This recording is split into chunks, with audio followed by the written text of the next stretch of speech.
Hey everyone, this is another BookTube channel, and today I'm going to be talking about the world of Mistborn.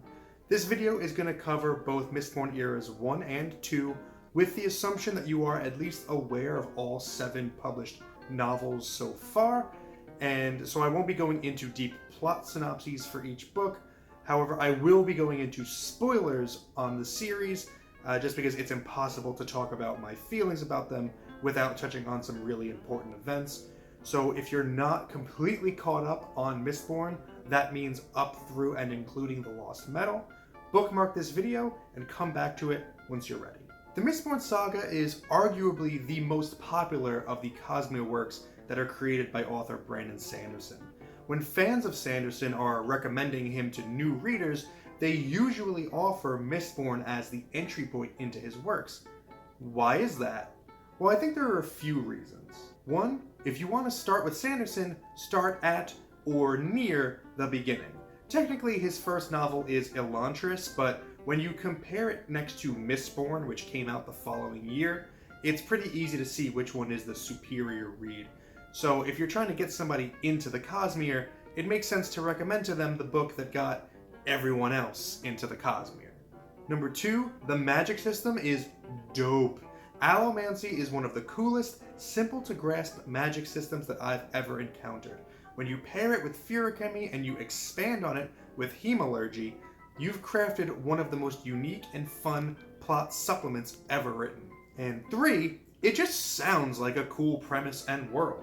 Something that I don't think is talked about enough in fantasy because it comes across as unsophisticated is the importance of just sounding cool.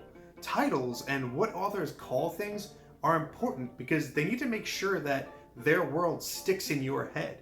Do you think that Game of Thrones would honestly have been the phenomenon that it was without words like Valyrian Steel and House Targaryen and the Iron Throne?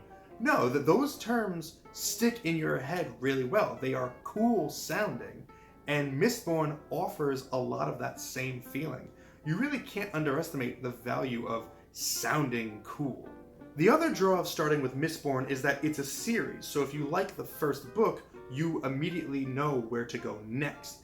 But what makes Mistborn unique is that even though it's up to 7 books plus a novella, it's not a single story with the same characters told over that span. Instead, it's more the story of the world of Scadrial and its development over the course of hundreds of years. And that story is currently broken into 2 eras with more on the way.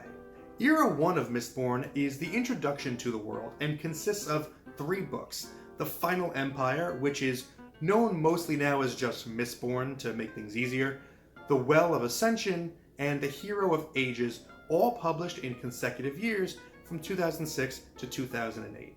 Era 2 of Mistborn is set roughly 300 years after Era 1, with the events of Era 1 becoming history and legend that is referenced throughout.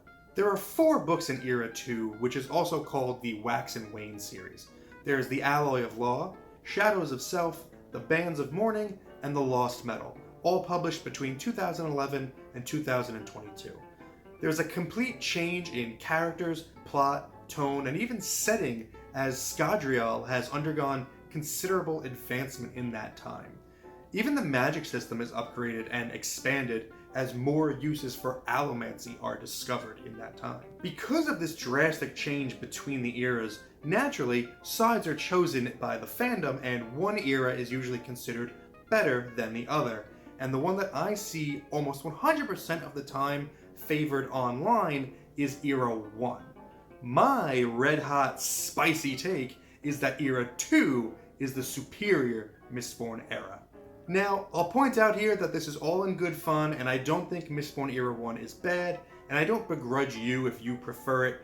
I really just wanted to make this video to organize my own thoughts and potentially reach other folks who also like Era 2 more, but feel like maybe they're wrong given how frequently they see online that Era 1 is placed above it.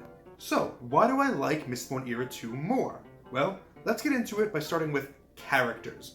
And a reminder here that there will be spoilers mentioned. Kelsier is the standout character in Mistborn: The Final Empire, that first book, and he was a huge reason that I was engaged in that world.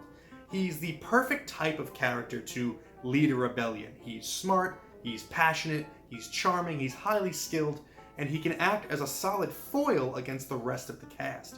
He has a distinct motivation with a backstory that justifies his course of action throughout the book. Kelsier is awesome, which is why it really hurt the rest of the original trilogy for me when he got his face murdered 3/4 of the way through the first book. On the one hand, kudos to Sanderson for catching the reader off guard and not being afraid to kill a main character, but on the other hand, you've just killed off your best character. And while we know now that Kelsier isn't as gone as he appeared, he does disappear for the remainder of Era 1. That leaves us with our main character as Vin, the young orphaned street urchin who turns out to be the chosen one. Stop me if you've heard that trope before. Look, I'm not against the chosen one trope as a rule. I've obviously read stories with it that I enjoy. The Wheel of Time is one of them. But you've really got to do something special with that trope to make them unique. And personally, I never found Vin to be that compelling of a character. I found her to be overly preoccupied with the men in her life, either trying to live up to Kelsier's ideal or trying to prove her worth to her love interest, Ellen Venture. She does experience growth throughout the trilogy, but it feels pretty standard to me. It's solid, but not really more than that. And on the topic of Ellen, I want to make a very niche comparison here, so please humor me. Have you ever watched the TV show Buffy the Vampire Slayer? It's one of my favorite shows, but it has a pretty weak 4th season, where Buffy goes to college and she starts dating this character, Riley Finn. On the surface, Riley is the perfect match for Buffy as he's traditionally handsome, he's smart, and he's playful, and he's a good communicator, and he's also a skilled fighter. He's also unbelievably boring, and I hate him. That's what Ellen Venture is to me, the quintessential good person character who is exactly right for the female protagonist, and therefore is super boring. As I was reading this character, I was even picturing him as the actor Mark Blucas from Buffy, who, no offense to him, is just the most boring type of handsome I can imagine. And so much of Mistborn Era 1 is tied up in the relationship of Vin and Ellen. It's a huge factor in both books 2 and 3, and it just stops the momentum dead in its tracks for me. There are other good characters in Mistborn Era 1. I like Sazed, I like Spook, I like Or-Sur. I think that's how you pronounce it, I don't know. But I don't have a lot to say about them, so I'm going to switch gears here to the characters in the Wax and Wayne series. We start off with the titular Wax and Wayne. They are lawmen with allomantic and ferochemical abilities. Wax is trying to readjust to civilized life as he has returned to the city of Ellendale after spending many years in the roughs to take over his house's fortune and place in society. Wax spends the entire quartet of Mistborn Era 2 trying to ride the line between being a man of good standing in high society while also satisfying his craving for sleuthing and bringing bad guys to justice. Wayne is the necessary comedic sidekick to Wax, but calling him just a sidekick really downplays the depths of his character. Wayne is always quick with a joke, regardless of how desperate the situation, and just like in real life, as we've so often seen, that persistent comedy is a band-aid to cover up deep personal trauma. As the series progresses and we learn more and more of his backstory, Wayne evolves well beyond a funny sidekick cliche and becomes a wonderful character. And I would be remiss if I didn't mention the incredible women of the Wax and Wayne series. Marcy Combs is a terrific character that kind of fakes you out in the first book. She starts off as a law enthusiast student who is obsessed with the tabloid exploits of Wax and Wayne, and it's obvious that she has a crush on Wax for most of the first book. Sanderson also creates this obvious setup in which you think that they'll end up together by introducing a forced marriage into Wax's life to a woman who is incredibly uptight. More on her later. You really think like, okay, I see where this is going. He's gonna call off his marriage and be with the woman that he really belongs with, even though she's a lot younger than him. Gross. But by the time Sanderson has started writing this book, he's got a lot of pages under his belt, and he's just a better writer, and he changes things up on you. By the end of book 1, Marcy's crush on Wax is gone, and they just continue on as friends for the remainder of the series. Marcy enjoys a rich arc in which she furthers her career and becomes an invaluable asset not just to Wax and Wayne, but to the entire city. And I'm not done yet, because I want to talk about that uptight bride-to-be for Wax, Steris Harms, the half-sister of Marcy. For the first couple books in Era 2, Steris is a side character, and she's really nothing more than a joke.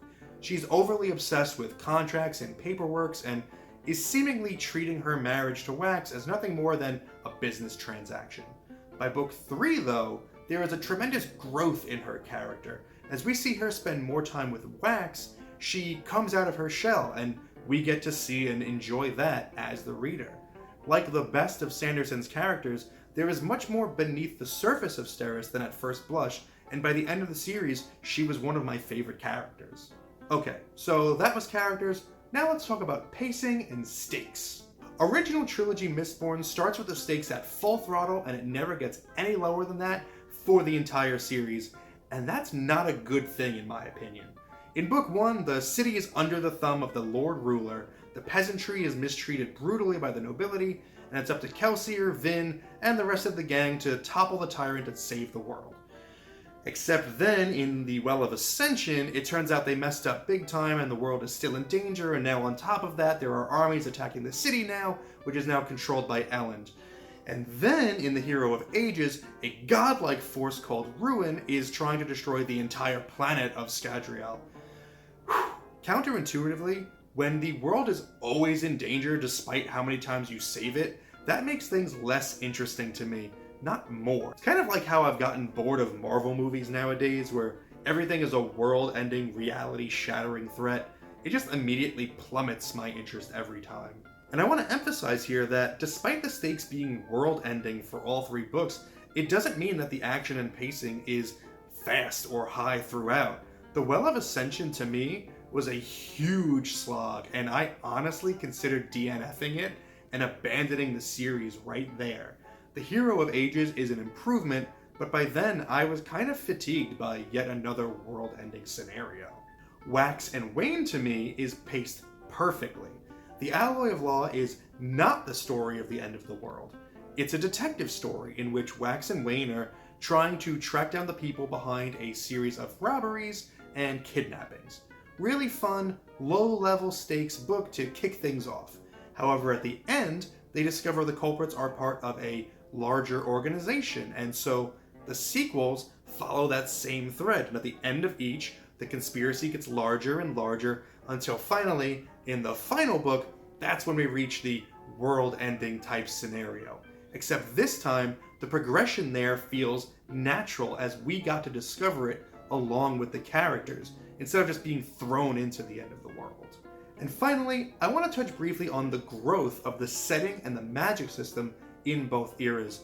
In the original trilogy, our heroes and villains only have access to a handful of metals and therefore powers throughout, since the records of the other metals are lost to time due to the Lord Ruler. The city is a morose landscape full of mists and ash, and technology is at a standstill. Fast forward to Wax and Wayne, and new metals have been discovered along with new powers, and we've entered into an era of steampunk inventions. The introduction of guns, cars, trains, street lamps, and more all create new and interesting interactions between the magic system and the world. There is literally so much more possibility in Era 2 than in Era 1, and it takes advantage of that pretty well. Era 1 pretty much maxed out what the magic system could do pretty much in the first book, to the point where it just felt kind of repetitive, so seeing it expanded in Era 2 was very satisfying. I enjoyed Mistborn Era 1, but when I compare it to Era 2, in my estimation, I would rather read the further adventures of Wax and Wayne than of Vin and Elend. After finishing Era 1, I decided that I wouldn't buy any of the books in Era 2, because if the internet keeps saying that the first era is much better, and I didn't even love it that much, then I really wouldn't enjoy Era 2, and I didn't want it taking up shelf space. And now I'm here, Wax and Wayneless in my home, and I feel regret. But maybe it'll work out in the end, as one day I'm sure special editions with cooler covers will be released, and I could pick those up instead.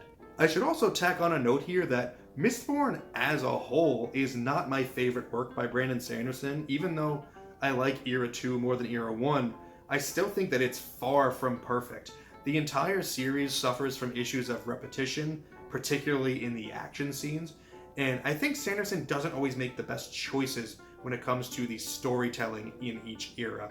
Nevertheless, I still suggest Mistborn as the jumping on point for new Sanderson readers for all of those reasons that I mentioned earlier. So what do you think? Am I out of my mind? Am I the stupidest person you've ever heard and I shouldn't be allowed to read books anymore? Let me know in the comments. I would like to reiterate that I do like Mistborn Era 1, and I'm totally okay with you liking it too. Just give me Wax and Wane over it any day. Thank you for spending some time with me today, but now it's time to get back to reading.